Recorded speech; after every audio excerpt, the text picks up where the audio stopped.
ഈ പറയുന്ന വ്യക്തിക്ക് ഒരു പ്രത്യേക ഒരു ഇമ്പാക്ട് ഉണ്ടാവുന്നു, കേൾക്കുന്ന വ്യക്തിക്കും അതിൽ വിശ്വസിക്കുന്നുണ്ട്. വിശ്വാസമാണോ എല്ലാം? അങ്ങനെയാണ് എനിക്കൊരു ചെറിയ സംശയം. പണ്ട് വെളിച്ചപ്പാടും ഇതുപോലെ തന്നെ ആ തുള്ളുന്ന സമയത്ത് അല്ലെ, കുറഞ്ഞു തുള്ളുന്ന സമയത്ത് ചില കാര്യങ്ങൾ ഇങ്ങനെ പാസ് ചെയ്യുമ്പോൾ ചിലവരുടെ മുഖത്ത് നോക്കി പറയും എന്ന് കേട്ടിട്ടുണ്ട്. ട്രാഫിക് പോലീസ് സിഗ്നലിനും പകരം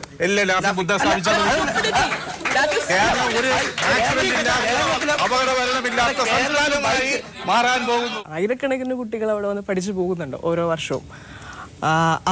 അവരതിനെ സുമനസാലെ റിസീവ് ചെയ്യുന്നുണ്ട്, ആക്സെപ്റ്റ് ചെയ്യുന്നുണ്ട്, അവരത് പ്രാക്ടീസ് ചെയ്യുന്നുണ്ട്, അതിന്റെ ബെനിഫിറ്റ്സ് അനുഭവിക്കുന്നുണ്ട്.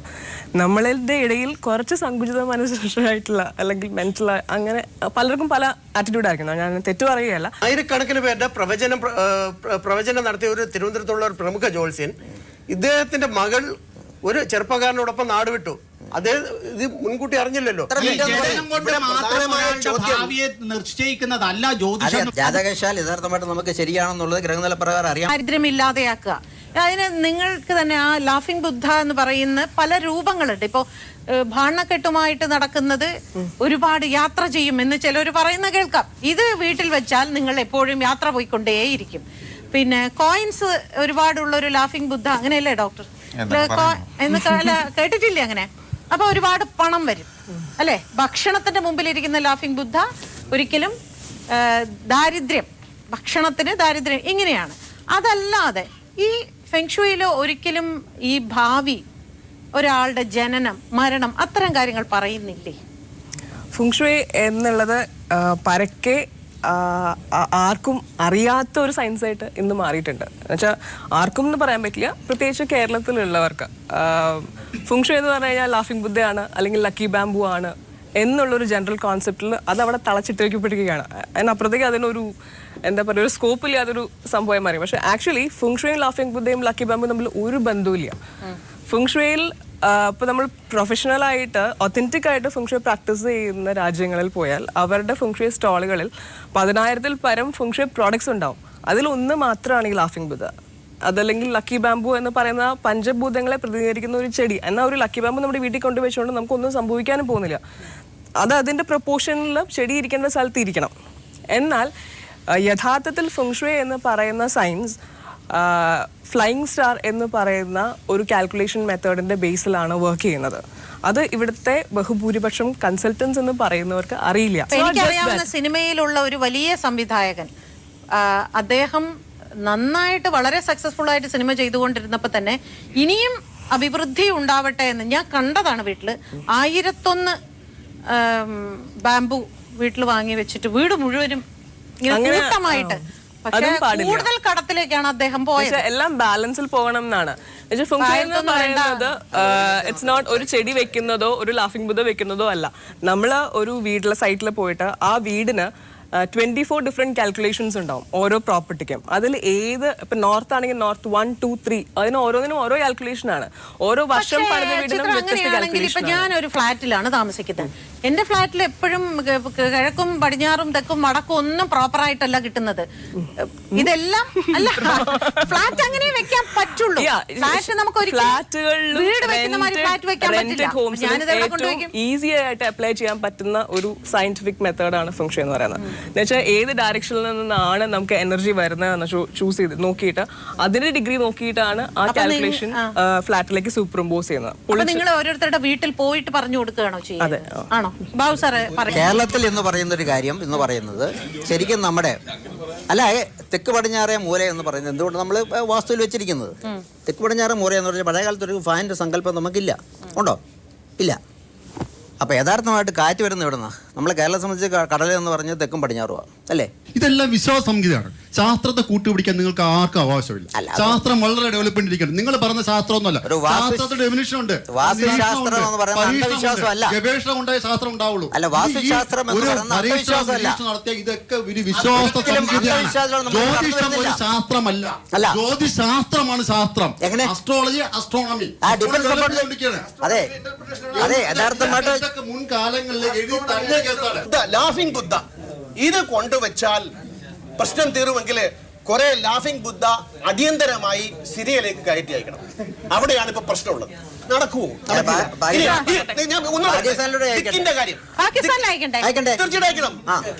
എല്ലാ രാജ്യങ്ങളിലേക്ക് അയക്കേണ്ടി ഇവിടുത്തെ ക്കാളും. പിന്നെ ദിക്കിന്റെ കാര്യം പറയുമ്പോഴത്തേക്ക് ദിക്ക് എന്ന് പറയുന്നത് ആപേക്ഷികമാണ്. കാര്യം ഭൂമി ഈസ് റൊട്ടേറ്റിംഗ് പെർ 1600 കിലോമീറ്റർ വേഗതയിൽ ഭൂമി കറങ്ങുന്നു. പറയൂ. ഇതെന്താ ചോദ്യം? 1600 കിലോമീറ്റർ വേഗതയിൽ ഭൂമി സ്വയം കറങ്ങുന്നു. സത്യമാണ്. ചോദ്യം ചെയ്യാൻ നിങ്ങൾ പഠിക്കൂ പ്ലീസ്. ആദ്യത്തെ കാര്യം, ലാഫിംഗ് ബുദ്ധ എന്ന് പറയുന്നത് നമ്മുടെ വീട്ടിലെ എല്ലാ പ്രോബ്ലംസ് തീർക്കാൻ വേണ്ടിയിട്ടുള്ള ഒരു സാധനമല്ല. ഇറ്റ് ഈസ് ജസ്റ്റ് ഒരു പോസിറ്റീവ് എനർജി വീട്ടിലേക്ക് കൊണ്ടുവരുന്ന സാധനം മാത്രമേ ഉള്ളൂ. ശരിക്കും വർക്ക് ചെയ്യുന്നത് ഞാൻ പറഞ്ഞ പോലെ സയന്റിഫിക് ആയിട്ട് ആ കാൽക്കുലേഷൻ മെത്തേഡ്സിൽ നമ്മൾ ഓരോ ഏരിയയിലും ഓരോ റൂമിലും ഇപ്പൊ ആ റൂമിൽ ടെൻഷൻ ക്രിയേറ്റിംഗ് കോമ്പിനേഷൻ ഉണ്ടോ, അല്ലെങ്കിൽ ഇന്ന റൂമിൽ ആക്സിഡൻസ് ഉണ്ടാവാൻ ചാൻസ് ഉള്ള കോമ്പിനേഷൻ ഉണ്ടോ, ഇന്ന റൂമിൽ റിലേഷൻഷിപ്പ് ഇഷ്യൂസ് ഉണ്ടാവാൻ ചാൻസ് ഉള്ള കോമ്പിനേഷൻസ് ഉണ്ടോ, അത് കറക്റ്റ് ആയിട്ട് പഠിച്ചിട്ട് അത് ഓരോ വീടിനും വ്യത്യസ്തമായിരിക്കും. ഇപ്പോൾ ഒരു ബിൽഡിംഗിലെ ഫ്ലാറ്റിന് ഓരോ ഫ്ലാറ്റ്സിനും ഡിഫറെന്റ് കാൽക്കുലേഷൻസ് ആയിരിക്കും ഉണ്ടാവുക. അപ്പൊ അത് പഠിച്ചിട്ടാണ് നമ്മൾ അതിന് റെമഡി ചെയ്യുക. അത് 5 എലമെന്റ്സിന്റെ ബേസിലാണ് റെമഡി ചെയ്യുക. വെള്ളം വരേണ്ട സ്ഥലത്ത് വെള്ളം, അല്ല ധാതു വൃക്ഷമാണ് വരുന്ന സ്ഥലത്ത് ചെടികൾ, അതല്ല മെറ്റൽ ആണ് വരുന്ന സ്ഥലത്തുണ്ടെങ്കിൽ അതിന് ഈസിയസ്റ്റ് ആയിട്ട് നമ്മൾ വിൻഡ് ചൈംസ് ഹാങ് ചെയ്യുന്നത്. അങ്ങനെയുള്ള കറക്ഷൻസിലൂടെയാണ് നമ്മൾ പ്രോപ്പറായിട്ട് ഫംഗ്ഷൻ പ്രാക്ടീസ് ചെയ്യുന്നത്. എനർജി സയൻസ് പോസിറ്റീവ് നെഗറ്റീവ് തിരിച്ചിട്ടില്ല. അതൊരു ഫിക്ഷനാണ്, അത് ഫാക്റ്റ് അല്ല. ഇതൊക്കെയാണ് ഈ ഫിക്ഷൻ വെച്ച് കിട്ടുന്ന കൂടാരങ്ങളാണ് ഇതിന്റെ പിന്നിലെ വിശ്വാസങ്ങൾ. അത് മനസ്സിലായി. ഞാൻ എൻ്റെ പേഴ്സണൽ എക്സ്പീരിയൻസിൽ ഒരു കാര്യം പറയാം. എൻ്റെ വീട് NHന്റെ സൈഡിലാണ്. ആ വീടിന്റെ ഫ്രണ്ടിൽ എന്ന് വെച്ച് കഴിഞ്ഞാൽ ഒരു 200 to 300 മീറ്റേഴ്സിന്റെ ഇടയിൽ ഞാൻ ഓർമ്മ വെച്ച കാലം മുതലേ മേജർ ആക്സിഡൻറ്റ്സ് പതിവാണ്. മാസത്തിൽ ഒരു മേജർ ആക്സിഡന്റെങ്കിലും ഉണ്ടാവും. That is like major accident എന്ന് പറഞ്ഞാൽ ഒറ്റയടിക്ക് 5 പേര് അല്ലെങ്കിൽ 7 പേര് 3 പേരൊക്കെ മരിക്കുന്ന ഇൻസിഡൻസ്. എപ്പോഴും രാത്രി ഒച്ചയ്ക്കും ഞങ്ങൾ ഇറങ്ങി ഓടും എന്താ സംഭവിച്ചതെന്ന് അറിയാനായിട്ട്. It was A routine. അത് കഴിഞ്ഞ് ഞാനിത് പഠിച്ചു വന്നതിന് ശേഷം നമ്മുടെ ഗാർഡനിൽ തന്നെ വലിയൊരു ലാഫിംഗ് ബുദ്ധ സ്റ്റാച്ചു ഉണ്ടാക്കി. ഞാനിപ്പോൾ നേരത്തെ പറഞ്ഞ ലാഫിംഗ് ബുദ്ധയ്ക്ക് ഇമ്പോർട്ടൻസ് ഇല്ല എന്ന് പറയുന്നത് when you have a big house അതിൻ്റെ അതുകൊണ്ട് ഒരു കുഞ്ഞ് ലാഫിംഗ് ബുദ്ധ വെച്ച് there is nothing going to happen. But എപ്പോഴാണ് ഇതിന് ഇമ്പോർട്ടൻസ് ഉണ്ടാവുന്നത്, എപ്പോഴാണ് വെൻ ഡസ് എനർജി മാറ്റേഴ്സ് എന്നുള്ള എൻ്റെ ഒരു എക്സാമ്പിൾ ഞാൻ പറയുന്നത്. ഈ ലാഫിംഗ് ബുദ്ധ ഞങ്ങൾ അവിടെ ഉണ്ടാക്കിയത് 30 feet ഹൈറ്റിലാണ്. എന്ന് വെച്ചാൽ 3 ബിൽഡിങ്ങിൻ്റെ അത്ര ഉയരത്തിലുള്ള ഒരു വലിയ ലാഫിംഗ് ബുദ്ധയാണ്. ആൻഡ് അത് നമ്മൾ ഇനോഗ്രേറ്റ് ചെയ്തത് ഇപ്പോൾ ശ്രീലേഖ IPS മാമോ അങ്ങനെയുള്ളവർ വന്നിട്ടാണ് ഇനോഗ്രേറ്റ് ചെയ്തത്. അന്നൊരു പ്രസ് കോൺഫറൻസ് ഉണ്ടായിരുന്നു. അപ്പോൾ പേപ്പറിലെല്ലാം നമ്മൾ പബ്ലിക്കായിട്ട് പറഞ്ഞൊരു കാര്യമാണ് നമ്മളിത് വെച്ചിട്ടുള്ളത് ഈ പ്രദേശത്തെ ഒരു എനർജീനെ ഷിഫ്റ്റ് ചെയ്യാൻ വേണ്ടിയിട്ടാണ്, അവിടേക്ക് ഒരു പോസിറ്റിവിറ്റി കൊണ്ടുവരാൻ വേണ്ടിയിട്ടാണ്. അതുവഴി അവിടെ പോലീസ് ബോർഡ് വെച്ചിട്ടുണ്ടായിരുന്നു, ആക്സിഡന്റ് പ്രോൺ ഏരിയ ആണ്, ഡ്രൈവ് കെയർഫുള്ളി എന്നുള്ളതുണ്ടായിരുന്നു. വർഷങ്ങളായിട്ടുള്ള ബോർഡുമാണ്. അപ്പോൾ ഇതിന് ശേഷം ഇവിടെ ആക്സിഡൻസ് കുറയും, ലൈക്ക് അപകട മരണങ്ങൾ തീർത്തും ഇല്ലാതാവുകയും ചെയ്യുമെന്ന് നമ്മൾ അന്ന് പ്രെഡിക്റ്റ് ചെയ്തിരുന്ന കാര്യമാണ്. ഇത്ര 9 വർഷമായി ഇതുവരെ തൊട്ടടുത്തുള്ള പോലീസ് സ്റ്റേഷനിൽ നിങ്ങൾക്ക് വേണമെങ്കിൽ ചെക്ക് ചെയ്യാം, ഇതുവരെ ഒരു ആക്സിഡന്റ്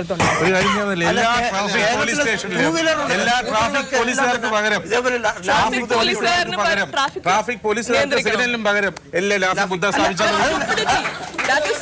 ഒരു അപകട മരണമില്ലാത്ത സംസ്ഥാനമായി മാറാൻ പോകുന്നു. ചൈനയുടെ ഒരു സൈഡ് കഴിഞ്ഞു കഴിഞ്ഞാൽ പിന്നെ അങ്ങോട്ട് ഭൂകമ്പം ഉണ്ടാവുന്ന ഏരിയ. ഇപ്പോ ഫെങ്ഷൂയി ഒക്കെ പ്രാക്ടീസ് ചെയ്യുന്ന അതുപോലുള്ള ഒരു അവിടെ ആക്സിഡൻസ് പറഞ്ഞോട്ടെ. റിപ്ലൈ, നമ്മളൊരു കാര്യം പ്രാക്ടീസ് ചെയ്യുന്നത് നമ്മുടെ എല്ലാവരുടെയും മനസ്സിലുള്ള ഒരു ധാരണയാണ് ഞാനൊരു കാര്യം ചെയ്ത് കഴിഞ്ഞാൽ എൻ്റെ ലൈഫിൽ പിന്നെ ഒരു പ്രോബ്ലം ഉണ്ടാവാൻ പാടില്ല എന്നുള്ളത്. That's a misconception. ഞാൻ പറഞ്ഞ് കംപ്ലീറ്റ് ചെയ്തോട്ടെ. എല്ലാവരുടെയും ലൈഫിൽ അവർ നല്ലത് അനുഭവിക്കാനും ചീത്ത അനുഭവിക്കാനും ഉള്ളൊരു ടൈം പീരീഡ് ഉണ്ട്. അതിൽ കൂടെ അവർ കടന്നു പോയേ പറ്റൂ. ഫുങ്ഷുയ് വഴി ചെയ്യുന്നത് നിങ്ങളുടെ ലൈഫിലെ കംപ്ലീറ്റ് ബാഡ് ലക്സ് ഞാൻ അവോയ്ഡ് ചെയ്യും അല്ല എന്നല്ല പറയുന്നത്. ലെറ്റ് മീ ടെൽ, ഈ ഫുങ്ഷുയെ കൺട്രോൾ ചെയ്യുന്നത് നിങ്ങളുടെ ടോട്ടൽ ലൈഫിൻ്റെ ഒരു 30% ലക്കാണ്. ആ ലക്ക് നിങ്ങൾക്ക് എർത്ത് വഴി കിട്ടുന്ന ഒരു ലക്കാണ്. അതിന് അപ്പുറത്തേക്ക് നിങ്ങളുടെ ഹാർഡ് വർക്ക് ഉണ്ട്, ഒരു 30% ഹാർഡ് വർക്ക് ഉണ്ട്. Let me complete. അതിന് വേറൊരു ഇതാണ് 40% നമ്മുടെ ഫെയ്റ്റിലൊക്കെ ഉണ്ട്. നമ്മൾ ഓരോരുത്തരും ജനിക്കുമ്പോൾ സമയത്ത് ഇറ്റ്സ് റിട്ടൺ ലൈക്ക് ഇങ്ങനെ നടക്കണമെന്നുള്ളത്. അപ്പോൾ വാട്ട് ഫുങ്ഷുയ് ചെയ്യുന്ന റോൾ എന്താണെന്ന് വെച്ച് കഴിഞ്ഞാൽ നമ്മുടെ ബാഡ് ലക്കിന്റെ ഇന്റൻസിറ്റി കുറയ്ക്കാൻ ഹെൽപ്പ് ചെയ്യും, നമ്മുടെ ഗുഡ് ലക്കിന്റെ ഇന്റൻസിറ്റി കൂട്ടാനും അതുവഴി ഒരു ബാലൻസ് ലൈഫ് ഉണ്ടാക്കുവാനാണ് നമ്മൾ ഇങ്ങനെ ഏത് ശാസ്ത്രമാണെങ്കിലും നമ്മൾ ചെയ്യുന്നത്. അല്ലാതെ നമ്മുടെ ലൈഫിൽ കംപ്ലീറ്റ് ആയിട്ട് you are going to have any bad effects from this time onwards എന്ന ഒരു സൊല്യൂഷനും ഒരാൾക്ക് കൊടുക്കാൻ പറ്റില്ല. പകുതിയും നമ്മുടെ ജീവിതത്തിൽ സംഭവിക്കാനുള്ളതെല്ലാം സംഭവിക്കും. പിന്നെ ഒരു മനസ്സിന്റെ ആശ്വാസം മാത്രമാണ് ജ്യോതിഷമാണെങ്കിലും ഫെങ്ഷുയി ആണെങ്കിലും. എന്താണ് ഇപ്പൊ വിവാഹം, കല്യാണാലോചന, വിവാഹം, കുഞ്ഞു ജനിക്കൽ, എല്ലാത്തിനും നമ്മൾ ജ്യോതിഷത്തെ ആശ്രയിക്കുന്ന ഒരു പ്രവണതയാണ് കാണുന്നത്. പക്ഷെ അതേസമയം ഇതെല്ലാം മരിച്ചു പോകുന്നുമുണ്ട്, വിവാഹബന്ധം വേർപിരിയുന്നുമുണ്ട്, എല്ലാം ഉണ്ട് ജ്യോതിഷത്തിൽ. എങ്കിൽ പിന്നെ ഇതെല്ലാം ഈ ജാതകത്തെ കൂട്ടിയിണക്കുമ്പോൾ തന്നെ നിങ്ങൾക്ക് പറയാൻ സാധിക്കില്ലേ? തീർച്ചയായിട്ടും ജാതകത്തെ കൂട്ടിയിണക്കുമ്പോൾ പറയാൻ പറ്റുമെന്ന് ചോദിച്ചാൽ ഒരു വ്യക്തിയുടെ ജീവിതത്തിൽ എന്തൊക്കെയാണ് സംഭവിക്കാൻ പോകുന്നതിനെ പറ്റി നമുക്കൊരു മുന്നറിവുണ്ടാകും. നമ്മളിപ്പോൾ ഒരു സ്ഥലത്തേക്ക് പോവുകയാണെങ്കിൽ ആ സ്ഥലത്തിൻ്റെ ഒരു മാപ്പ് നമ്മുടെ കയ്യിലുണ്ടെങ്കിൽ നമ്മൾക്ക് കുറേ കൂടെ സുഗമമായിട്ട് പോകാൻ പറ്റും. അല്ലാതെ ഒരു വ്യക്തിയുടെ സർവ്വവിധ അനുഭവങ്ങളെ അത് നമ്മൾ ജനിക്കുന്നതിന് മുമ്പ് തന്നെ തീരുമാനിക്കപ്പെട്ടതാണ് നമ്മുടെ കർമ്മങ്ങൾ, നമ്മുടെ വിധി. ജ്യോതിഷം എന്ന് പറയുന്ന കർമ്മ സിദ്ധാന്തത്തിൽ അല്ല മാഡം, അപ്പൊ നമ്മൾ മാപ്പ് ഉണ്ടെങ്കിൽ നമുക്ക് വ്യക്തമായിട്ട് പോകാൻ പറ്റുന്നതാണ്. ഈ ഓപ്പോസിറ്റ് ഉള്ളവർ മാപ്പില്ലാതല്ലേ വരുന്നത്? തീർച്ചയായും. അപ്പൊ നമുക്ക് ഒന്നുകൂടെ ഓപ്പോസിറ്റ് ഉള്ള ആളുകൾ മാപ്പില്ലാതെ വരും എന്നുള്ളത് അറിഞ്ഞിട്ട് കുറെ കൂടെ നമുക്ക് അവെയർ ആയിട്ട് പോകാൻ പറ്റും. എൻ്റെ വളരെ ജെന്യുവൻ ആയിട്ടുള്ള ഒരു ചോദ്യമാണ്. ഒരു കല്യാണാലോചന വരുമ്പോൾ മിക്കപ്പോഴും ഞാൻ കണ്ടിട്ടുണ്ട് ഈ മാതാപിതാക്കന്മാർ മുഹൂർത്തം തീയതി നിശ്ചയിക്കാൻ അല്ലെങ്കിൽ ജാതക പൊരുത്തമുണ്ടോ എന്ന് നോക്കാൻ 4ഉം 5ഉം പേരെടുത്ത് പോകുന്നുണ്ട്. ഈ 5 പേരും 5 അഭിപ്രായമാണ് പറയുന്നത്. ഒരു ജ്യോതിഷൻ പറയും ഇല്ല ഇത് 2 പൊരുത്തമില്ല, മറ്റൊരു ജ്യോതിഷൻ പറയും 4 പൊരുത്തമേ ഉള്ളൂ. ഇങ്ങനെ ജ്യോതിഷന്മാരുടെ ഇടയിൽ തന്നെ ഈ കാൽക്കുലേഷൻ വ്യത്യാസം വരുമ്പോൾ സാധാരണക്കാരനായ പലരെയും നേരത്തെ ഈ പറയുന്ന ഈ ഉടായ്പെന്നോ പറ്റിപ്പെന്നോ പറയുന്ന ഒരു വിഭാഗത്തിലേക്കല്ലേ നിങ്ങൾ കൊണ്ടുപോകുന്നത്? 90% നടക്കുന്നത് രക്ഷിതാക്കള് രക്ഷപ്പെടാൻ ജ്യോതിഷത്തിൽ ആരോപണമാണ്. എന്താ വെച്ച് കഴിഞ്ഞാല് ശരിക്കും നമ്മൾ നാട്ടുകാരെ മുഴുവൻ ജ്യോതിഷം പഠിപ്പിക്കണം എന്ന് പറയുന്ന ഒരു കാര്യമുണ്ട്. ഈ വിവാഹ പൊരുത്തത്തിന്റെ കാര്യത്തിൽ ആധികാരികമായിട്ട് പറയുന്നത് പ്രശ്നമാർഗക്കാരൻ ശശാങ്ക ശാരദ എന്ന് പറയുന്ന ഒരു ആചാര്യനെയാണ് ഉദ്ദേശിക്കുന്നത്. 2 ജ്യോത്സ്യന്മാര് കാണിച്ചു പറഞ്ഞതാണ് എനിക്ക് ചൊവ്വാദോഷം ഉണ്ട് എന്നുള്ളത്. അപ്പൊ ഞങ്ങളുടെ കല്യാണം കഴിഞ്ഞിട്ട് ഇപ്പൊ 3 വർഷത്തോളമായി. ഞങ്ങളുടെ ജാതകം നോക്കിയ സമയത്ത് ജ്യോത്സ്യം പറഞ്ഞു 1 വർഷത്തിന് അധികർക്ക് പോവില്ല, ഒന്നുകിൽ ആരെങ്കിലും ഒരാൾ മരിച്ചു പോവും, അല്ലാന്നുണ്ടെങ്കിൽ 2 പേരും 2 വഴിക്കാവുന്നു. പക്ഷെ ഈ 3 വർഷവും ഞങ്ങൾ ഇപ്പോഴും സക്സസ്ഫുൾ ആയിട്ട് തന്നെ ജീവിക്കുന്നുണ്ട്. ഈ ചൊവ്വാദോഷം പാപസാമ്യം എന്നൊക്കെ പറഞ്ഞ് തെറ്റിദ്ധാരണകൾ ഉണ്ടാക്കി അത് കാരണം മാനസിക പ്രശ്നമായിട്ട് വരുന്ന ഒരുപാട് ആൾക്കാർ എൻ്റെ അടുത്ത് വരാറുണ്ട്. എൻ്റെ നേരിട്ടുള്ള ക്ലിനിക്കൽ എക്സ്പീരിയൻസ് പറയാണ്. അതുപോലെ തന്നെയാണ് ഈ ജോത്സ്യന്മാരെ ആദ്യം ഒരു സുഹൃത്ത് പറഞ്ഞ പോലെ ഒളിച്ചോട്ടം ഒരു മോള് എനിക്ക് ഇപ്പോഴും ഭംഗിയായിട്ട് ഞാൻ പേരെന്ത് പറയുന്നത് ശരിയല്ലാത്തതുകൊണ്ട് പറയുന്നില്ല. വളരെ സുപ്രസിദ്ധനായ ഒരു ജോത്സ്യൻ്റെ മകള് ഒളിച്ചോടി. അയാൾ ഡിപ്രഷൻ അടിച്ചിട്ടെടുത്ത് വന്നു. ഞാനുള്ള കാര്യം പറയാം, ഞാൻ തമാശ പറഞ്ഞല്ലേ. മറ്റൊരു ഡോക്ടറെ സമീപിക്കും. അല്ല ഞാൻ ജോത്സ്യനല്ല. അല്ല അദ്ദേഹം പറഞ്ഞു വന്നത് ഒരു ജ്യോതിഷൻ മറ്റൊരു ജ്യോതിഷനെ സമീപിക്കാം, പക്ഷെ ഒരു ജ്യോതിഷൻ ഒരു മനഃശാസ്ത്രജ്ഞനെ സമീപിക്കും. 70% വാട്ടർ കണ്ടൻസ് നമ്മുടെ ശരീരത്തിലുണ്ടെന്നുള്ളത് നമുക്ക് എല്ലാവർക്കും അറിയാം, ഇല്ലേ? ആ വാട്ടർ കണ്ടൻസിന് നേരത്തെ ഞാൻ പറഞ്ഞതുപോലെ ഉള്ള ഇഫക്റ്റ് ഗ്രഹങ്ങൾക്കും നമ്മുടെ ചുറ്റുപാടുമുള്ളവർക്കും ചുറ്റുപാടുമുള്ള എലിമെന്റ്സിനും നമ്മൾ ഇൻഫ്ലുവൻസ് ഉണ്ടാകുന്നത് പോലെ ഇതിനുമുണ്ട്. ഞാൻ നേരത്തെ ഞാൻ മാഡത്തിനോട് ചോദിക്കട്ടെ, ഇപ്പൊ ഒരു ജ്യോതിഷി എന്നുള്ള നിലയ്ക്ക് വ്യക്തിപരമായി നിങ്ങൾ പ്രവചിച്ച അത് ഫലിച്ചിട്ടുള്ള എന്തെങ്കിലും അനുഭവം ഉണ്ടായിട്ടുണ്ട്? ഒരുപാടുണ്ട്. 90% ഇന്ന് വരെ അത് അങ്ങനെയല്ലേ പറയൂ എന്ന് വേണമെങ്കിൽ അവര് എന്നോട് ഇങ്ങോട്ട് വന്ന് മാഡം പറഞ്ഞതുപോലെ വന്നതുകൊണ്ട് വീണ്ടും വരുന്നു എന്ന് പറഞ്ഞിട്ടുണ്ട്. ഞാന് തീർച്ചയായിട്ടും അല്ലല്ല ഇപ്പഴല്ല അങ്ങനെ പറഞ്ഞിട്ടുള്ളതിൽ വന്നിട്ടുണ്ട്. എന്റെ ഓഫീസിൽ ഞാൻ വർക്ക് ചെയ്യുന്ന കാലത്ത്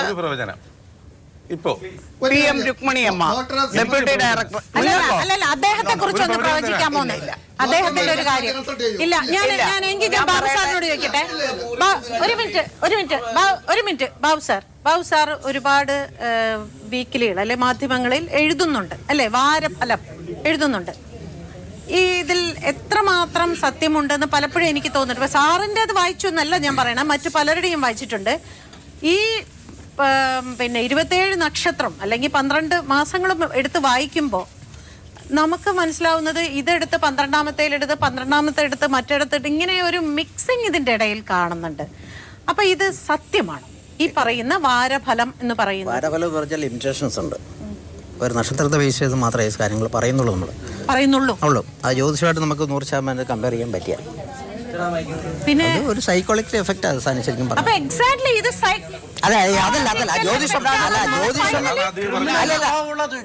ജ്യോതിഷം എന്ന് പറഞ്ഞ വേറെ നക്ഷത്രഫലം. സാർ പറയുന്ന ചിലപ്പോ ഒരു കൺഫ്യൂഷൻ ഉണ്ടാവുന്നുണ്ട്. ചിലപ്പോ സാറ് സൈക്കോളജി വിശ്വസിക്കുന്നുണ്ട്, ചിലപ്പോ സാർ ജ്യോതിഷത്തെ. അങ്ങനെയല്ല, നക്ഷത്രഫലം എന്ന് പറയുന്നത് ഒരു നക്ഷത്രം എന്ന് പറഞ്ഞാൽ നമ്മൾ ഉദ്ദേശിക്കുക അറിയാമല്ലോ. എനിക്കൊന്ന് വ്യക്തമായിട്ട് പറഞ്ഞു എന്താണ് ഈ ചൊവ്വാദോഷം? ചൊവ്വാദോഷം എന്ന് പറഞ്ഞ ഒരിക്കലും ഒരു ദോഷമല്ല. ചൊവ്വാദോഷം കൂടെ എവിടെയാണ് ഒരു ഭാര്യയല്ല ഭർത്താവ് മരിക്കുന്നത്? ചുരുക്കത്തില് ഭാവി ഒരിക്കലും ഭാര്യ അല്ല, അതൊന്നും പറഞ്ഞിട്ട് കാര്യമില്ല. ചൊവ്വാദോഷം ഒരിക്കലും ഭാര്യയും ഭർത്താവും മരിക്കല. പക്ഷെ അതിനകത്ത് ഗ്രഹനില നമുക്ക് കാണണം. ചൊവ്വാദോഷം കൊണ്ട് വരുന്നൊരു കാര്യം ഇപ്പൊ പുള്ളിക്കാരി ചൊവ്വാദോഷം ഉണ്ടെന്ന് പറഞ്ഞില്ലേ, ആ പുള്ളിക്കാരിക്ക് ദേഷ്യം കൂടും.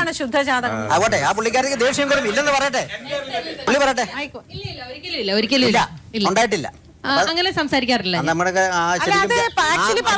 ശരിയല്ല. ആസ് എ പാർട്ട്ണർ എനിക്ക് കൃത്യമായിട്ട് പറയാൻ പറ്റും. ഓൺ ടി വി പിന്നെ ഇയാൾക്ക് ദേഷ്യം വരുന്നത് വളരെ കുറവാണ്. പരിചയമുള്ള ഗ്രഹനില ശരിയല്ല, വളരെ കുറവ്. നിങ്ങളുടെ ഗ്രഹനില ശരിയല്ല, ജനസംഖ്യ ശരിയല്ല. ഈ ജ്യോതിഷിമാരെല്ലാം ചന്ദ്രൻ അവിടെ ഇരിക്കുന്നു, ശനി തലയുടെ മേളിൽ ഇരിക്കുന്നു, മറ്റവൻ അവിടെ ഇരിക്കുന്നു എന്നൊക്കെ പറയും. പക്ഷെ ഈ 10 പൊരുത്തങ്ങളും കഴിഞ്ഞ് ഇതിലെല്ലാം പൊരുത്തക്കേടുണ്ടെങ്കിലും 11ാമത് ഒരു പൊരുത്തമുണ്ട്, മനപ്പൊരുത്തം എന്ന് പറയുന്നത്. അത് ഈ ജ്യോതിഷിമാരും പറയാറില്ല. ആര് പറഞ്ഞു? അവര് പറഞ്ഞു കഴിഞ്ഞാൽ അവരെ പണി തീർന്നു. അവര് പറഞ്ഞു കഴിഞ്ഞാൽ അവരീ പറയുന്ന ചൊവ്വാദോഷവും അതും എല്ലാം തീർന്നു. അവര് പറയുന്ന 10 ദോഷങ്ങളുടെ പൊരുത്തക്കേടും അവിടെ തീരുക. ഈ മനപ്പൊരുത്തം ഒന്നുണ്ടെങ്കിൽ കൃഷ്ണമാർഗത്തില് ഈ ഇതിനെ സംബന്ധിച്ച ഒരു അധ്യായം ഉണ്ട്, വായിച്ചു നോക്ക്. താമേവ വിവാഹേ. നമുക്ക് വ്യക്തമായിട്ട് അറിയാവുന്ന ചില ജ്യോതിഷ പണ്ഡിതന്മാർ ചില വ്യക്തികൾക്ക് ഇന്ന സമയം ഇന്ന രീതിയിൽ ആക്സിഡന്റ് ആവും, അല്ലെങ്കിൽ സർപ്പദംശനം സംഭവിക്കാം എന്നൊക്കെ എഴുതിയിട്ട് അത് അതുപോലെ സംഭവിച്ചതായിട്ടും വായിച്ചിട്ടുണ്ട്. അപ്പൊ അതിനെ എങ്ങനെയാണ് നമ്മൾ? ഒറ്റ കാര്യമുള്ളൂ, നമ്മളിതൊരു സംതിങ് കാളുടെ പ്രോബബിലിറ്റിയിലാന്ന് പറയും. പ്രോബബിലിറ്റിയിലാന്ന് പറഞ്ഞാൽ ഒരു കാര്യം സംഭവിക്കാനോ സംഭവിക്കാതിരിക്കാനുള്ള ചാൻസ് 50% ആണ്. അതൊരു സ്റ്റാറ്റിസ്റ്റിക്കൽ നിയമമാണ്. ഞാനൊരു എക്സാമ്പിൾ ഞാൻ ചോദിച്ചു, അത് തന്നെ പാമ്പ് കടി തന്നെയാണ് ഞാൻ പറയാണ്. ഇത് എന്റെ എസ്കേപ്പിസ് അല്ല, ഇത് സ്റ്റാറ്റിസ്റ്റിക്കൽ നിയമമാണ്. പ്രോബബിലിറ്റി ഇല്ല എന്ന് പറഞ്ഞു കഴിഞ്ഞാല് ചിത്രയുടെ മോഡല് കേരള സംസ്ഥാനം മുഴുവൻ റിപ്ലിക്കേറ്റ് ചെയ്യണം, എങ്കിൽ ഇവിടെ അപകട മരണമേ ഉണ്ട്. അതാണ് ഞാൻ ഉദ്ദേശിച്ചത്. സാർ പറയൂ, ഇത് ശാസ്ത്രമാണോ അതോ വിശ്വാസമാണോ? ജ്യോതിഷം ഇപ്പൊ മുമ്പേ ഒരാൾ ഇവിടെ പറഞ്ഞ പോലെ ജ്യോതിശാസ്ത്രം ശരിയാണ്. ജ്യോതിഷം ഈ പറഞ്ഞതുപോലെ വിശ്വസിക്കാൻ പറ്റത്തില്ല 90%. അല്ല, കുറച്ച് വിശ്വാസം ഉള്ളവർ. ഇപ്പം എനിക്ക് എന്ത് പറ്റിയും ഞാനിപ്പോൾ ചെയ്യുന്ന ഒരു ജ്യോത്സ്യനെ കാണുന്നു. ഇപ്പോൾ ഞാൻ എൻ്റെ വീടിൻ്റെ അടുത്തൊരു ജ്യോത്സ്യനുണ്ട്. എൻ്റെ ഒരു സുഹൃത്ത് മിക്കവാറും അയാളെ കാണാൻ പറ്റും. അയാൾ എവിടെ പോയാലും ജ്യോത്സ്യനോട് ചോദിച്ചിട്ടേ പോകുള്ളൂ. അയാളത്രയും കാലത്ത് ജീവിതത്തോട് അത് ഇടയ്ക്ക് അത്രയും കാലത്ത് അയാൾ ഡോക്ടറെ കാണാൻ പോകുന്നുണ്ടാവില്ല, ജ്യോത്സ്യനെ കാണാൻ. ഒരു യാത്രയുണ്ട്, ഇപ്പോൾ തിരുവനന്തപുരം പോകണമെങ്കിൽ അയാൾ ജ്യോത്സ്യം ചോദിക്കും. ഒരു ദിവസം 2 ദിവസം മുമ്പ് പുള്ളിയെ കണ്ടു ഞാൻ. ഇപ്പോഴല്ലേ പോകുന്ന 2-3 ആഴ്ച മുമ്പ് ഒരു ദിവസം രാവിലെ അയാളെ ഞാൻ കണ്ടു. അപ്പോൾ ഒന്ന് കാണാൻ പോകുന്നതാണ് പറഞ്ഞു. അത് പതിവായിട്ട് നമുക്ക് പ്രത്യേകിച്ച് ഒന്നും ചോദിക്കാനല്ലോ.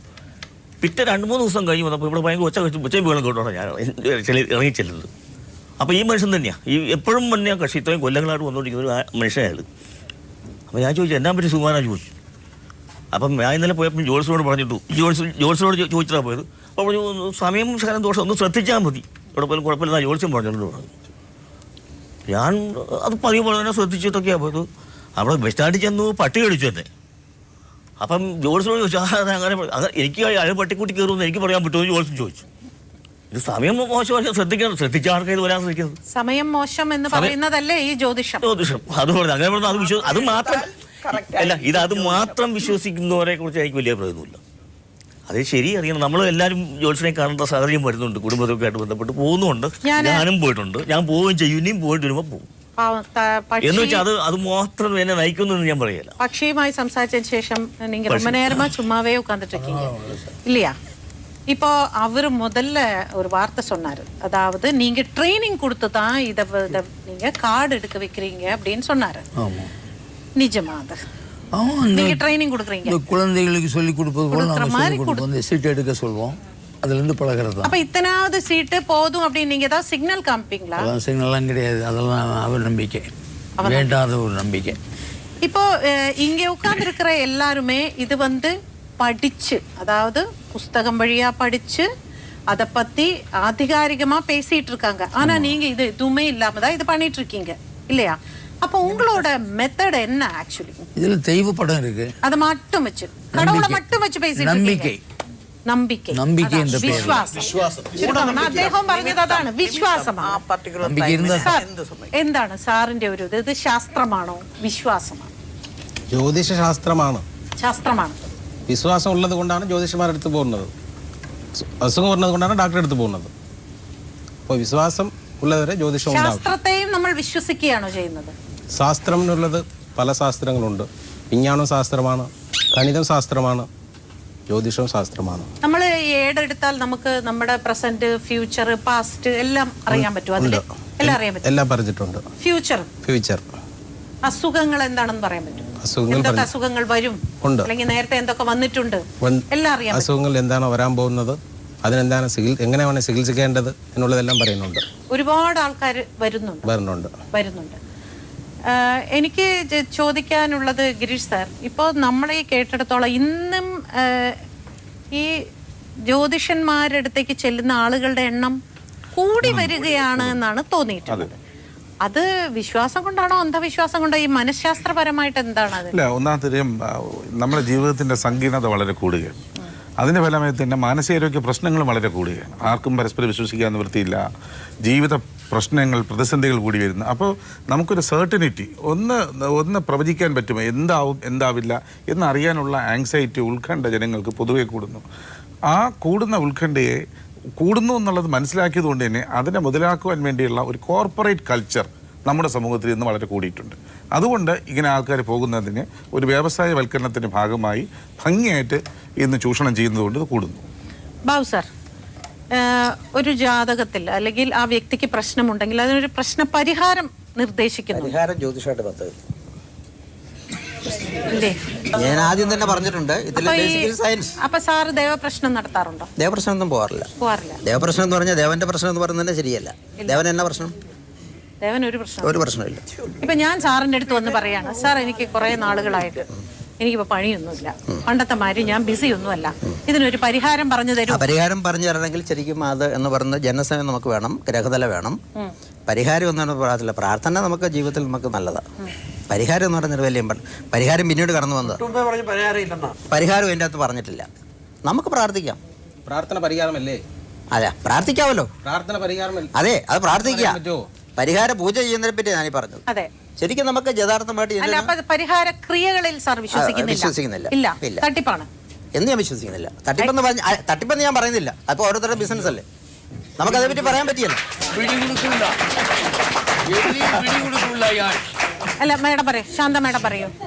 പരിഹാരം ചെയ്യാന്ന് പറയുന്ന പറഞ്ഞതാണ് അതിന്റെ ശരി. ജ്യോതിഷത്തിന്റെ ഭാഗമേ അല്ല പരിഹാരം എന്ന് പറഞ്ഞ് ഇപ്പൊ ചെയ്യുന്നത്. താന്ത്രിക പരിഹാരങ്ങളൊക്കെ താന്ത്രികമാണ്. ഇപ്പം ഒരാൾക്ക് ജോലി ഇല്ലെങ്കിൽ എന്ത് കാരണം കൊണ്ട് അവർക്ക് ജോലിയില്ല, അല്ലെങ്കിൽ ആ ഏത് സമയത്താണ് ജോലി കിട്ടാൻ സാധ്യത ഉള്ളത്, ഏത് മേഖലയിലുള്ള ജോലിയായിരിക്കും അവർക്ക് നല്ലത്, അതൊക്കെ നമുക്ക് ഗൈഡ് ചെയ്യാൻ പറ്റും. പിന്നെ ഏത് പ്രാർത്ഥന അവർക്ക് കൂടുതൽ സഹായകരമായിരിക്കും. ജ്യോതിഷത്തിന്റെ ആവശ്യമുണ്ടോ? അവരെ ഗൈഡ് ചെയ്യാൻ ജ്യോതിഷത്തിന് ആവശ്യമുണ്ടെങ്കിൽ അതിന് ഒരു നിർബന്ധമില്ല. ബുദ്ധി കൊണ്ട് കണ്ടെത്താൻ പറ്റാത്ത വരാൻ പോകുന്ന കാര്യങ്ങൾ മുൻകൂട്ടി അറിയാൻ പറ്റുന്ന ഒരു ജ്യോതിഷത്തിന്റെ സാധനം. ഒരു വ്യക്തിയുടെ ബുദ്ധി കൊണ്ട് പറഞ്ഞ വേറെ കാര്യം. മുമ്പേ പറഞ്ഞ പോലെ തന്നെ നമ്മൾ രാത്രി ഒരു സ്ഥലത്തൂടെ കടന്നു പോകുന്നു, നമ്മുടെ ഒരു ലൈറ്റ് ഇല്ല, വെളിച്ചമില്ല. ഒരു ലൈറ്റ് ഉണ്ടെങ്കിൽ എന്താണെന്നുള്ളത് നമുക്ക് കാണാൻ പറ്റും. ആ ലൈറ്റാണ് പരിഹാരം. അതായത് ഇങ്ങനെ പറഞ്ഞു കഴിഞ്ഞാൽ ഒന്നും ഒരു വ്യവസ്ഥയിലും എത്തില്ല എന്ന് അതിന്റെ അർത്ഥം.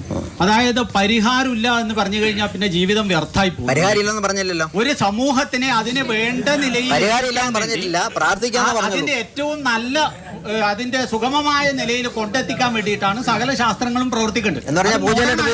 ഏൻഷ്യന്റ് ആയാലും വേണ്ടില്ല, ഏതായാലും വേണ്ടില്ല. അപ്പൊ അതിനാവശ്യമായിട്ട് മനുഷ്യന് ജീവിത സാഹചര്യം ഒരുക്കി കൊടുക്കാൻ വേണ്ടി എന്തൊക്കെ ചെയ്യാമോ അതൊക്കെ പരിഹാരങ്ങളാണ്. ഒരാളുടെ നിഗമനം തെറ്റാണ്, ഇയാളുടെ ജ്യോതിഷ സംബന്ധമായ ഇദ്ദേഹത്തിന്റെ തെറ്റാണെന്ന് ബാക്കി മുഴുവൻ പേരും പറയാണ്. നാടി ജ്യോത്സ്യം തെറ്റാണെന്ന് ബാക്കി എല്ലാവരും പറയാണ്.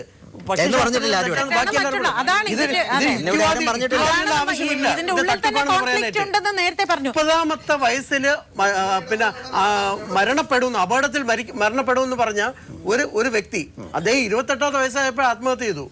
എത്ര കുടുംബങ്ങൾ, എത്ര ജീവിതങ്ങൾ തകർത്ത എത്ര തലമുറകൾ നശിപ്പിച്ചവരാണ് ഇവര്. ഈ ക്രിമിനൽ പശ്ചാത്തലം ഇവർക്കുണ്ട്, ഇത്ര പല ജ്യോത്സ്യന്മാർക്കുണ്ട്. ജ്യോത്സ്യത്തെ വിശ്വസിച്ചുകൊണ്ട് സ്വന്തം അമ്മയുടെ ശവശരീരം മാന്തി എടുത്ത് വീണ്ടും അടക്കം ചെയ്ത ആളുണ്ട്.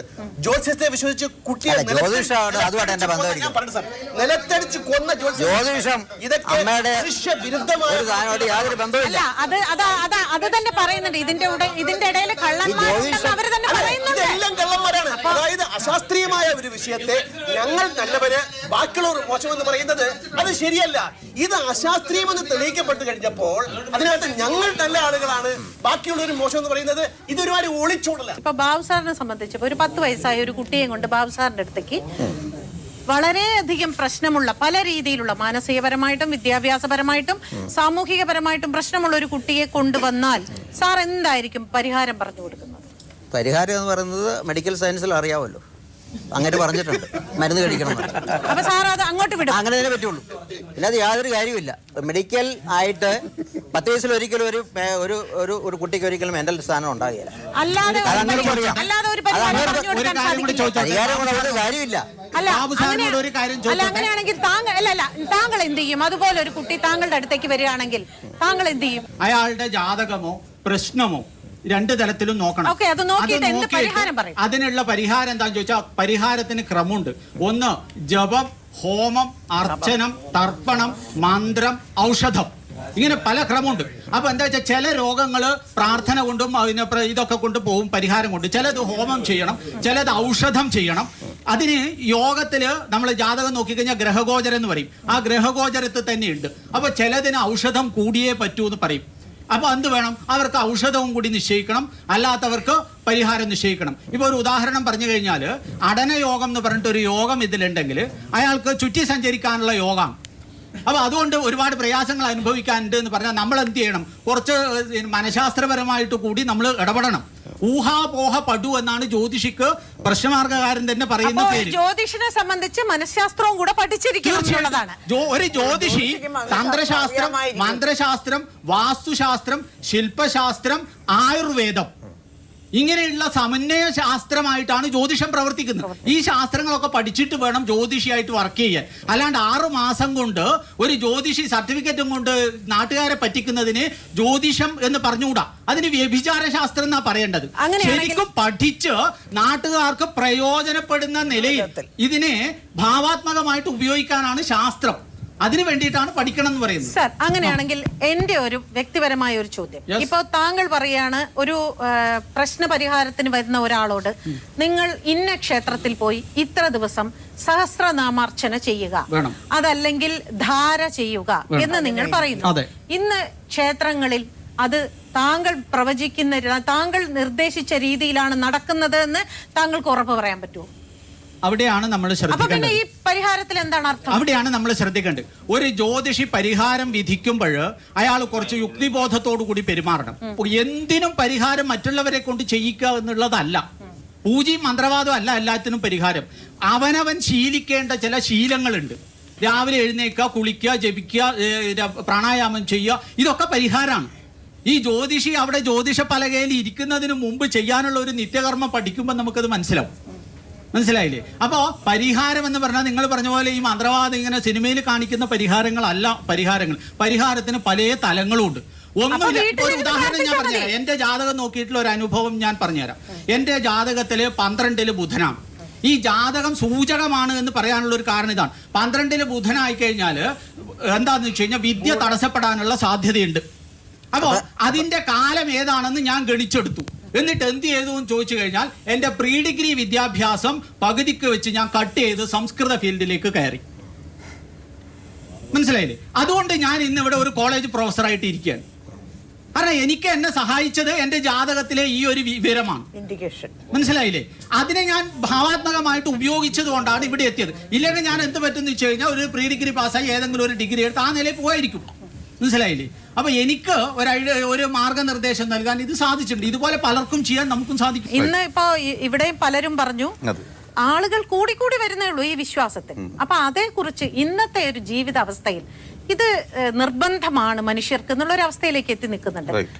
അഭിപ്രായം എനിക്ക് തോന്നുന്നത് തീർച്ചയായിട്ടും മനുഷ്യന് മാനസികാരോഗ്യം കൂടുവാൻ വേണ്ടിയുള്ള പരസ്പര സപ്പോർട്ട് സിസ്റ്റം വളർത്തുകയും ഇത്തരത്തിലുള്ള അശാസ്ത്രീയതയെ തുറന്നു കാണിക്കാനുള്ള അവബോധം സൃഷ്ടിക്കുകയും ചെയ്യുന്നത് വളരെ അനിവാര്യമാണെന്നാണ് എൻ്റെ ധാരണ.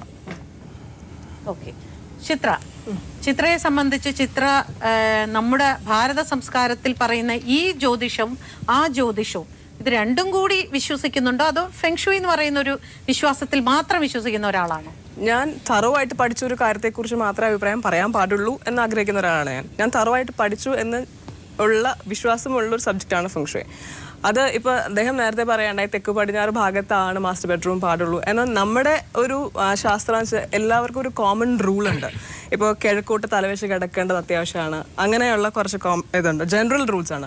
ഫംഗ്ഷൻ എന്ന് വെച്ചാൽ എല്ലാത്തിനും ഓരോ സ്പെസിഫിക്കേഷൻസ് ഉണ്ട്. ഒരാളുടെ ജനിച്ച ഡേറ്റ് വെച്ചിട്ട് ഓരോരുത്തർക്ക് 4 ഗുഡ് ഡയറക്ഷൻസും 4 ബാഡ് ഡയറക്ഷൻസും ഉണ്ടാവും.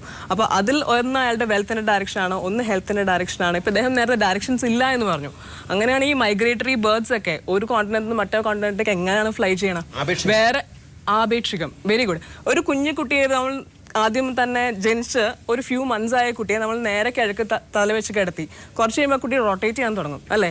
അവസാനം കുറച്ച് നിന്ന് കിടക്കുന്നത് ആ കുട്ടിക്ക് സൂട്ടബിൾ ആയിട്ട് അല്ല, എനർജറ്റിക് മാഗ്നറ്റിക് എനർജി ഫീൽഡിന് ആ കുട്ടിയുടെ ബയോമാഗ്നറ്റിക് എനർജി ഫീൽഡും എർത്തിന്റെ മൊത്തത്തിലുള്ള ഇലക്ട്രോ മാഗ്നറ്റിക് എനർജി ഫീൽഡും കൂടെ അലൈൻ ചെയ്യുന്ന രീതിയിലായിരിക്കും ആ കുട്ടി കിടക്കുന്നത്. അത് നമ്മുടെ ഇതനുസരിച്ച് ചെക്ക് ചെയ്ത് കഴിഞ്ഞാൽ ആ കുട്ടിയുടെ പേഴ്സണൽ ഗുഡ് ഡയറക്ഷൻസിൽ ഒരു ഡയറക്ഷനിലേക്ക് ആ കുട്ടി കിടക്കാം. നമ്മൾ വീണ്ടും അരമണിക്കൂർ കഴിയുമ്പോൾ തിരിച്ച് കിഴക്കോട്ട് കിടത്തി വീണ്ടും ആ കുട്ടി റൊട്ടേറ്റ് ചെയ്യും. അവസാനം നമ്മൾ മെച്ചുവേർഡ് ആയി കഴിഞ്ഞ ഒരു സമയത്താണ് നമ്മൾ ഇങ്ങനെ തന്നെ സ്റ്റിക്ക് ഓൺ ചെയ്യണം. നമ്മൾ ഇപ്പോൾ ഫോർ എക്സാമ്പിൾ വേറൊരു വളരെ കോമിക് ആയിട്ടൊരു കാര്യം പറയാം. ഇപ്പോൾ ഡോഗ്സ് എക്സ്ക്രീറ്റ് ചെയ്യുന്നത് നോർത്ത് സൗത്ത് ആക്സിസിൽ നിന്നുകൊണ്ടാണ്. How do they know it if there is no axis? പക്ഷെ അവരങ്ങനെ ഒരേ പൊസിഷനിലല്ല. നമ്മുടെ കോൺസെപ്റ്റ് എന്താണെന്ന് വെച്ച് കഴിഞ്ഞാൽ ഇപ്പൊ ഇവിടെ ഇരിക്കുന്ന ബഹുഭൂരിഭാഗം പേരുടെയും മനസ്സിന്റെ അവസ്ഥ എന്ന് വെച്ച് കഴിഞ്ഞാൽ അവർക്ക് അവരുടെ മനസ്സ് വികസിച്ചിട്ടില്ലാത്ത ഒരു തലത്തിനെ കുറിച്ച് എന്ത് പറഞ്ഞാലും അവർ ഖണ്ഡിക്കും. എന്നാൽ അത് നമ്മുടെ ഒരു കോമൺ ലോജിക്കാണ്. ആന്ത്രോപോളജി പഠിക്കണം. മനുഷ്യനുണ്ടായിട്ട് 2 ലക്ഷം വർഷമേ ആയിട്ടുള്ളൂ. നമ്മൾ ഇന്ന് കാണുന്ന രീതിയിൽ ആഫ്രിക്കയിൽ നിന്ന് വെളിയിൽ വന്നിട്ട് 50,000 വർഷമായുള്ളൂ. ഭാഷ കണ്ടെത്തിയിട്ട് 10,000 വർഷമേ, കൃഷി കണ്ടെത്തിയിട്ട് 10,000 വർഷമായിട്ടുള്ളൂ. നമ്മൾ ഹണ്ടർ ആൻഡ് ഗ്യാദറേഴ്സ്, പിറക്കി തിന്നികളായിരുന്നു. ആ സമയത്ത് വിദ്യാഭ്യാസത്തിന് ഈ ഗ്രഹങ്ങളൊക്കെ എന്ത് ചെയ്തു? എവിടെ പോയിരുന്നു ഈ ഗ്രഹങ്ങൾ? മനുഷ്യൻ ഇന്ന് ആധുനികമായ രീതിയിൽ വികസിച്ചപ്പോൾ ഈ ചൂഷണ സമ്പ്രദായങ്ങൾ വന്നു എന്നതൊഴിച്ചാൽ മനുഷ്യ ആന്ത്രോപോളജി നോക്കുമ്പോൾ ഇവയ്ക്ക് യാതൊരു സ്ഥാനവുമില്ല. മാത്രമല്ല ഇവയുടെയൊക്കെ അടിസ്ഥാനം എന്ന് പറയുന്നത് ഇവിടേക്ക് അടിസ്ഥാനം എന്ന അശാസ്ത്രീയമായ ധാരണകളാണ്. ഓക്കെ ബാബു സാർ, ശാസ്ത്രത്തെയും വിശ്വസിക്കുന്നു, സൈക്കോളജിയെയും വിശ്വസിക്കുന്നു, ജ്യോതിഷത്തെയും വിശ്വസിക്കുന്നു. എന്താണ് യഥാർത്ഥത്തിൽ എന്ന് പറയുന്നത് മുമ്പേ സംസാരിച്ച പോലെ അതിൻ്റെ ഫെങ്ഷുവിറ്റി സംസാരിച്ചല്ലേ, ഇത് ശരിക്കും നമ്മളൊരു ബേസിക് ഒരു സയൻസാണ് കേരളത്തെ സംബന്ധിച്ച്. നമ്മളെ സംബന്ധിച്ച് തെക്ക് പടിഞ്ഞാറ് എന്ന് പറഞ്ഞൊരു സാധനം നമുക്ക് കടലെന്ന് പറഞ്ഞാൽ നമുക്ക് അങ്ങനെയുള്ളൂ. അപ്പോൾ കാറ്റിൻ്റെ ഗതിയെ പറ്റിയാണ് ശരിക്കും വാസ്തുശാസ്ത്രം പറയുന്നത്. അപ്പോൾ അതാണ് ശരിക്കും നമ്മൾ അഡോപ്റ്റ് ചെയ്യേണ്ടത്. അപ്പോൾ അവർ പറഞ്ഞു യഥാർത്ഥമായിട്ട് അത് ശരിയല്ല. അവിടെ ഒരു എന്താ പറഞ്ഞത് സ്മൈലിംഗ് ബുദ്ധ, അതും നമ്മുടെ ജീവിതമായിട്ട് യാതൊരു മതി. ഇത് യഥാർത്ഥമായിട്ട് വാസ്തു എന്ന് പറയുന്നത് ശരിക്കും നമ്മുടെ ഒരു സയൻസാണ്. നമുക്ക് നല്ലൊരു സ്ഥാനത്ത് കിടക്കാൻ പറ്റുക, അത് പഴയ കാലത്ത് ഫാനില്ലാത്തൊരു സ്ഥാനത്ത് നമുക്ക് യഥാർത്ഥമായിട്ട് തെക്ക് പടിഞ്ഞാറ് മൂല എന്ന് പറഞ്ഞ് കാറ്റ് വരുന്നു, അങ്ങനെ നമുക്ക് കിടക്കാൻ പറ്റുന്നൊരു സങ്കല്പത്തിലേ പറഞ്ഞുള്ളൂ. വേറെ സ്ഥാനത്തെ പറ്റി സയൻസ് ഇതുവരെ പറഞ്ഞിട്ടില്ല. ഇതെങ്ങനെ നമുക്ക് അഡോപ്റ്റ് ചെയ്യാൻ പറ്റും? എല്ലാം സയൻസ് ആണെന്നുള്ളതാണ്.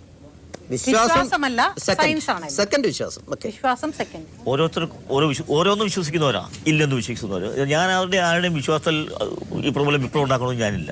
ഞാൻ വിശ്വസിക്കുന്നുണ്ട്, നല്ലതിൽ വിശ്വസിക്കുന്നുണ്ട്, നന്മ അത് നല്ല ജ്യോത്സ്യനിൽ വിശ്വസിക്കുന്നുണ്ട്, നല്ല ഡോക്ടറിൽ വിശ്വസിക്കുന്നില്ല, വല്ലവരും പറഞ്ഞ് വിശ്വസിക്കുന്നതാണല്ല ഞാൻ മനസ്സിലാക്കി ചെയ്യാറുള്ളൂ. അതുകൊണ്ട് ഞാൻ വിശ്വസിക്കുന്നു എന്ന് മാത്രമേ എനിക്ക് പറയാനുള്ളൂ.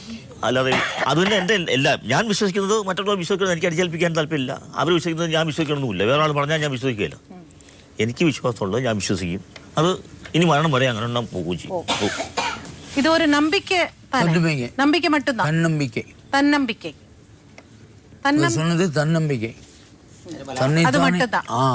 மற்றவர் சொல்வதை விட நாமளே யோசனை பண்ணி பார்க்கலாமே. நம்ம மனசுக்குள்ள அவங்க புத்திக்கு അനുസരിച്ച് പോയിക്കിടണം. ഓക്കെ സാർ പറയും. വിശ്വാസമാണ് ജ്യോതിഷം. വിശ്വാസമാണ്, ശാസ്ത്രമല്ല. ശാസ്ത്രത്തിൽ എഴുതി വെച്ചിരിക്കുന്നതാണല്ലോ, അതിനെ നമ്മൾ വിശ്വസിക്കുന്നു. തെയ്യം എന്ന് പറഞ്ഞാൽ ഞങ്ങളുടെ ആചാരം, ഞാൻ പറഞ്ഞില്ലേ മാഡം, ആചാര അനുഷ്ഠാനങ്ങൾ. ഇപ്പൊ തെയ്യം സ്റ്റേജിൽ അവതരിപ്പിക്കുന്നുണ്ട്, അത് ആചാരം ഇത് വരില്ല, അനുഷ്ഠാനമായിട്ട് വരില്ല. തെയ്യം ആവണമെങ്കിൽ അനുഷ്ഠാന കലയായിരിക്കണം. അതിന്റെ എല്ലാം നേരത്തെ പറഞ്ഞില്ല. ഇതുപോലെ ഈ ജ്യോതിഷം അതിന് വേണം. ഫസ്റ്റ് അതാ ചെയ്യാം. ജ്യോതിഷം അറിഞ്ഞിട്ടാണ് ഇത് ആരെ വേണം എങ്ങനെ ചെയ്യണം തീരുമാനിക്കുന്നത്. അയാളെ പറ്റുമോ, ഇദ്ദേഹത്തിന് അതിന് സൂട്ടാണോ എന്ന് ഇത് ജ്യോതിഷ ഫസ്റ്റ് അതാ ചെയ്യുന്നു. അപ്പൊ അതിന്റെ അതുകൊണ്ടാണ് ചില ആൾക്കാരെ തന്നെ വിളിച്ചത് ചെയ്യിക്കണം എന്ന് പറയുന്നത്. അതുകൊണ്ടാണ്. അപ്പൊ അത് അവിടെ ആ കർമ്മം ഉള്ളിൽ ക്ഷേത്രങ്ങളിലും അമ്പലങ്ങളിലും ആണല്ലോ ഇത് സാധാരണ കൊണ്ടാടാണുള്ളത്. അപ്പൊ അവിടെ താന്ത്രിക കർമ്മം എന്ന് പറഞ്ഞിട്ട് അവിടെ ചെയ്യണം. ഞങ്ങൾ ഈ വ്രതാനുഷ്ഠങ്ങൾ ഈ അടയാളം വാങ്ങിക്കുക എന്ന് പറയും. അപ്പം അടയാളം വാങ്ങിച്ചതിന് ശേഷം ഞങ്ങളുടെ ശരീരവും മനസ്സും ഇതിലേക്കായിട്ട് ഇങ്ങനെ മാറ്റിവെക്കും. എല്ലാം ആ ഒരു അനുഷ്ഠാനത്തോട് കൂടിയിട്ട് ഇതിന് അപ്പം ആ തെയ്യം അതിൻ്റെ അടയാളം വാങ്ങിച്ചത് മുതൽ ഇയാൾ അതിലേക്ക് മാറി എന്നാണ് എൻ്റെ വിശ്വാസം. അവിടെ ഈ കർമ്മങ്ങളും ഞങ്ങളുടെതും വാദ്യവും ജനങ്ങൾ എല്ലാം കണക്റ്റ് ആകുമ്പോ അത് അനുഷ്ഠാന കലയായ ദൈവമാകുന്നു. ഇപ്പൊ സ്റ്റേജിൽ തെയ്യം കെട്ടിച്ചിട്ടുണ്ട്. കമലഹാസൻ ഞാൻ ചെയ്തു കൊടുത്തിട്ടുണ്ട്. ചെന്നൈ കമലഹാസൻ ഉത്തമ വില്ലൻ. അത് അനുഷ്ഠാന കലയാവില്ല, അതൊരു കലാരൂപം ചെയ്തു കൊടുത്തതേ ഉള്ളൂ. അത് ഈ തെയ്യമായിട്ട് കണക്ട് ചെയ്യാൻ ഒരിക്കലും പറ്റില്ല. ഇത് നമ്മുടെ വിശ്വാസത്തിൽ ചെയ്യുന്ന അനുഷ്ഠാന കല എന്ന് പറഞ്ഞാൽ എല്ലാം. ആ സിനിമയിൽ കമലഹാസനുമായിട്ട് പ്രവർത്തിച്ചു 1 മാസത്തോളം ഉണ്ടായിരുന്നു. ഇത് വിശ്വാസമാണ്. 4 നൂറ്റാണ്ടായിട്ട് ഞാൻ ഈ മേഖലയിൽ പ്രവർത്തിക്കുന്നതാണ്. എൻ്റെ അനുഭവത്തിൽ ഇത് വിശ്വാസമോ അവിശ്വാസമോ എന്നുള്ള പ്രശ്നമേ ഇല്ല. ഇതൊരു ശാസ്ത്രം തന്നെയാണ്, സത്യമാണ്. ഞാൻ ഒരു നിരീക്ഷണ ബുദ്ധിയോടെയാണ് ഞാൻ ഇതേവരെ ഞാൻ നോക്കിയിട്ടുള്ള എല്ലാം രേഖപ്പെടുത്തിയിട്ടുമുണ്ട്. ശാസ്ത്രം എപ്പോഴെങ്കിലും ഒരു വളരെ ചെറിയൊരു ശതമാനം വ്യത്യാസം വന്നിട്ടുണ്ടെങ്കിൽ അത് ആ ശാസ്ത്രം കൈകാര്യം ചെയ്യുന്നതിലുള്ള പിഴവാണ്. അല്ലാതെ ഇതൊരിക്കലും എനിക്കതിനെപ്പറ്റി ഒരു തെറ്റായിട്ടുള്ള ഒരു ശാസ്ത്രമായിട്ടോ മറ്റോ തോന്നുന്നില്ല. പിന്നെ ഇത് കർമ്മ സിദ്ധാന്തമാണ്. ആരെങ്കിലും ഇതിനെ മിസ്യൂസ് ചെയ്യുന്നുണ്ടെങ്കിൽ അവർ ജ്യോതിഷത്തെ പറ്റി പഠിക്കാത്തതുകൊണ്ടാണെന്നാണ് ഞാൻ മനസ്സിലാക്കുന്നത്. വിശ്വാസമാണ്. അവനവൻ്റെ വിശ്വാസം അവനവനെ രക്ഷിക്കും എന്ന് പറയുന്നത് പോലെ വിശ്വസിക്കുന്നവർ ഇതിലോട്ട് വരികയും അനുഭവസ്ഥർ അത് ശരിയാണെന്ന് പറയുകയും ചെയ്ത് അത് കേട്ട് ജീവിക്കുന്ന ഒരാളാണ്.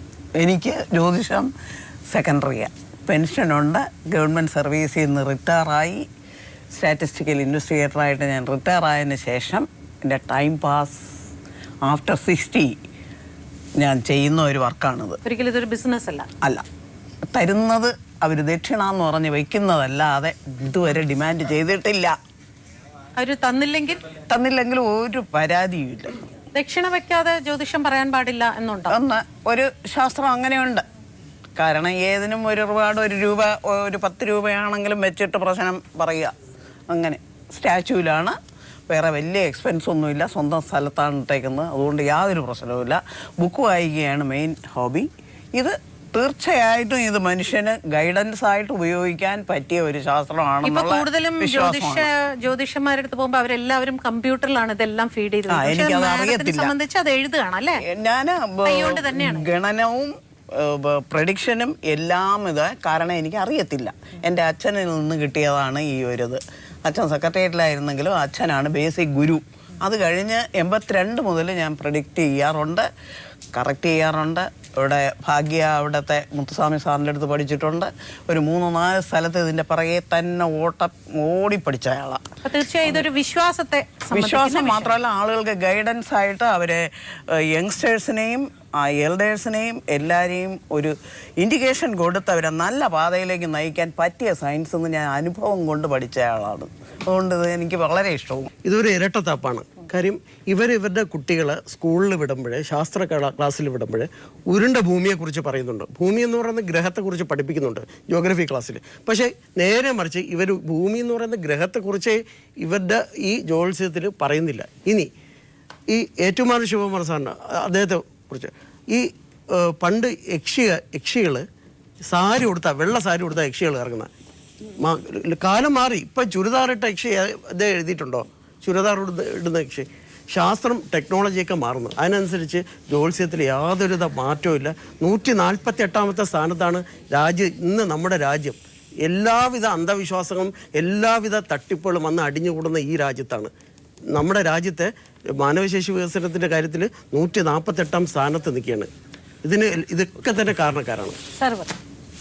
അടിസ്ഥാനപരമായിട്ടുള്ള അറിവുകൾ ഇല്ലാത്തതാണ് പലതിൻ്റെയും പ്രശ്നം. ഇപ്പോൾ ഉദാഹരണത്തിന് ഇപ്പം തന്നെ പറഞ്ഞാൽ അറിയാം, ഭൂമി പിന്നെ ഗോളമാണ് അല്ലെങ്കിൽ ഗ്രഹമാണ് ഒന്നും നമ്മൾ അറിയില്ല എന്ന് അങ്ങനെയാണ് ജ്യോതിഷം പ്രവർത്തിക്കുന്നതെന്നാണ് ഇദ്ദേഹം പറഞ്ഞത്. ഇദ്ദേഹത്തെ പോലെ ആയിരക്കണക്കിന് ആൾ വിശ്വസിക്കുന്നുണ്ട്. പക്ഷെ അത് ശരിയല്ല. എന്താ വെച്ചാൽ ഭൂഗോളം എന്നാണ് ആരംഭകാലം മുതൽ നമ്മളെ വ്യവഹാരം തന്നെ. ഭൂചതുരശ്രം എന്ന് വ്യവഹരിച്ചിട്ടില്ല. ഭൂമി ചതുരത്തിലാണെന്ന് ഭാരത ജ്യോതിഷി പറഞ്ഞിട്ടില്ല. മാത്രമല്ല, ഭൂമിയുടെ കണ്ടന്റ് അടക്കം നമ്മൾ ശാസ്ത്രത്തിൽ പറഞ്ഞു വെച്ചിട്ടുണ്ട്. ഞാൻ സംസ്കൃത ശ്ലോകത്തിൽ വേണമെങ്കിൽ നിങ്ങൾക്ക് റെഫറൻസ് അടക്കം തരാം. അത് പറയുന്നില്ല. ഭൂമിയുടെ ആകർഷണ ശക്തിയെ കുറിച്ചിട്ട് വളരെ വൃത്തിയായിട്ട് പറഞ്ഞിട്ടുണ്ട്. സൂര്യനെ കുറിച്ചിട്ട് പറഞ്ഞിട്ടുണ്ട്.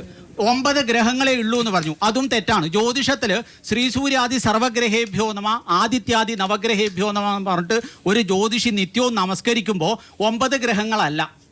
ഇനി ഈ 9 ഗ്രഹങ്ങളെ തന്നെ നമ്മൾ കാറ്റഗറി ചെയ്തിട്ടുണ്ട്. നമുക്ക് ആവശ്യമുള്ള ടൂൾസ് സ്വീകരിച്ചു എന്നേ അതിനർത്ഥമുള്ളൂ. അതിലെ സൂര്യൻ ഒരു തരം, ചന്ദ്രൻ വേറൊരു തരം, അത് കഴിഞ്ഞ് 5 താരാഗ്രഹങ്ങൾ, ഒന്ന് ആഗ്നേയ ഗ്രഹം, മറ്റേത് ജലമയ ഗ്രഹം, പിന്നെ 5 താരാഗ്രഹങ്ങൾ, പിന്നെ രാഹുകേതുക്കൾ, തമോഗ്രഹങ്ങൾ. അത് അങ്ങനെ ഒരു ദ്രവ്യമേ ഇല്ല. ഒരു പോയിന്റാണ് ആ സാധനം. അത് ജ്യോതിഷികൾക്ക് വളരെ കൃത്യമായിട്ട് അറിയാം. അതുകൊണ്ട് തന്നെ ആര്യഭടനെ പോലെ, പൂർവ്വ സൂര്യ സിദ്ധാന്തകാരനെ പോലെ ഛാദയതി ശശി സൂര്യം എന്ന് വളരെ വ്യക്തമായിട്ട് ജ്യോതിഷം പറയുന്നുണ്ട്. സൂര്യനെ ചന്ദ്രൻ മറക്കുന്നതാണ് ഗ്രഹണം. രാഹുഗ്രസ്തമോ കേതുഗ്രസ്തമോ ആയിട്ട് അത് ഉണ്ടാവും. എത്ര മണി, മിനിറ്റ്, സെക്കൻഡിൽ ഒരു ഗ്രഹണം സംഭവിക്കും എന്ന് ഗണിച്ചറിയാനുള്ള ഒരു ശാസ്ത്രീയമായ കെൽപ്പ് ജ്യോതിഷത്തിന് അന്നും ഇന്നും എന്നും ഉണ്ട്. പിന്നെ അതിനെ വ്യഭിചരിക്കുന്നവരും ധാരാളം കാണും. അതിനെക്കുറിച്ച് അഭിപ്രായം പറയാൻ ഞാൻ ആളല്ല. അപ്പൊ ഇതൊരു വിശ്വാസത്തിനപ്പുറം ഒരു സത്യമാണെന്ന് തീർച്ചയായും 100% പെർഫെക്റ്റ് ശാസ്ത്രമാണ്. ഇതെല്ലാം അവരവരുടെ വിശ്വാസം തന്നെയാണ്. ഞാൻ ഈശ്വരൻ ഉണ്ട് എന്ന് വിശ്വസിക്കുന്ന പോലെ തന്നെ ഈശ്വരൻ ഇല്ല എന്ന് വിശ്വസിക്കാനും മറ്റൊരാൾക്ക് അവകാശമുണ്ട്. എല്ലാം ഒരു വിശ്വാസത്തിന്റെ അടിസ്ഥാനത്തിലാണ്. നമ്മുടെ ജീവിതവും ഈ ഭൂമിയും നമ്മുടെ ദൈനംദിന കാര്യങ്ങളെല്ലാം തന്നെ ഒരു വിശ്വാസത്തിന്റെ അടിസ്ഥാനത്തിലാണ് പോകുന്നത് എന്നാണ് ഈ പൊതുവെ നടന്ന ചർച്ചയിൽ നിന്ന് നമുക്ക് മനസ്സിലാക്കാൻ സാധിക്കുന്നത്. മറ്റൊരു നല്ല വിഷയവുമായി വീണ്ടും ഈസ്റ്റേൺ സെൽഫിയിലൂടെ നമുക്ക്